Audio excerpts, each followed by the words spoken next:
Hi everyone, and welcome to part 2 of my 50mm f1.8 review. I put it on my 50D this morning instead of my 600D just to test it out and make sure that it were focusing correct and stuff like that.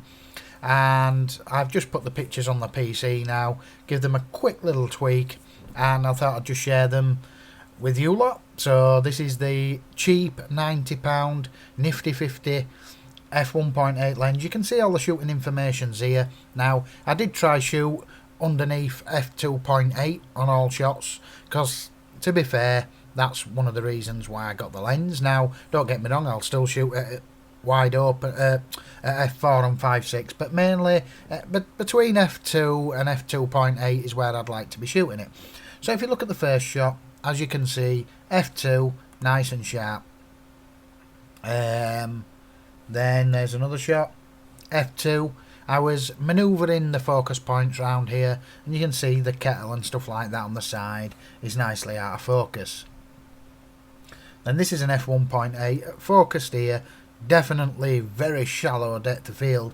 I mean, in all fairness, you could say that was, but you can see it's focused here, and then as you start to get to the edge of this white, it's dropping off already. So there's 1.8. I won't really use 1.8 to be honest. F2 and F above is pretty damn cool.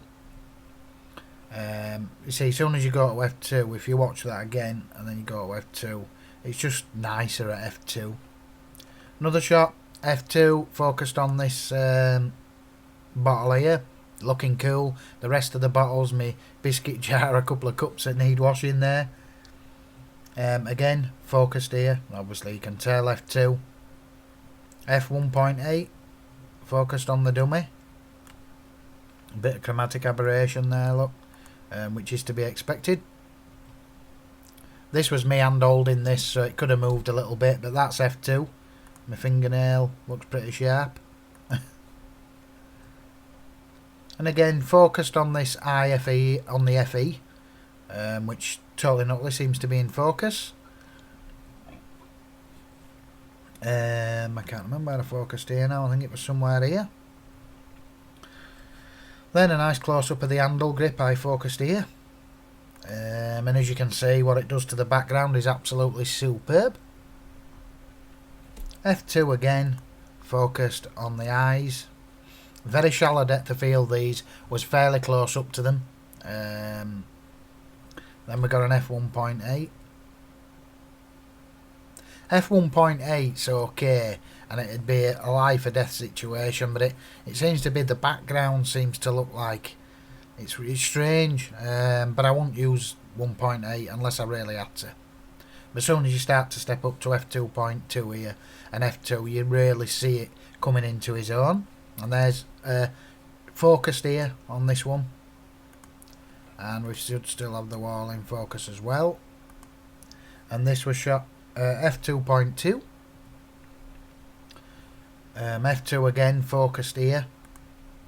Seems to have nailed the focus. F2 again, focused on the chimney here. And as you can see, not too bad. F2 again. I think this was on continuous focus. This was moving slightly. I don't think it's quite nailed it here, to be honest. Well, yeah, it has. I'm probably just really close up to it. I don't know why every time I record a video I seem to get an ice cream man coming past yet again. A ball held in my hand in front of the lens, and you can see it's nicely focused on that and my finger. Really good. I just love this lens for money. It's absolutely stonking. Now this is a bit further away, stood fairly nearly triple the distance away from this than I was a lot of the other shots you've seen, and you can clearly see now that you get a much broader depth of field. Look at the, I mean, it's really is a classy lens. But bearing in mind, don't think that it's not focusing correctly because you're around the minimum. If you go within a metre away of your subject, you'll want to be at f4 really. But if you're at f2, it'll work, but you'll really will.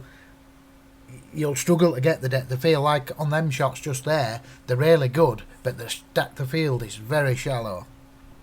And again, f2 again.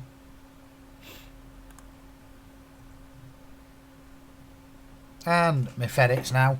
I don't know if it's quite nailed it here. It's not, maybe nose. It's focused on nose here more than the eye, but still acceptable. At f2. Then another one focused here at f2, nice and sharp again, and then finished off on an f2.8. Yeah, much sharper at f2.8. But yeah, basically, end of the day, the lens is the dog's gonads. For £90, it is, get one. It is absolutely stonking, and I use it at f2 all day long, and it's just brilliant. What can I say? There's the last examples I'm going to show now. I don't think I need to show any more. Thanks for watching. Please comment and subscribe.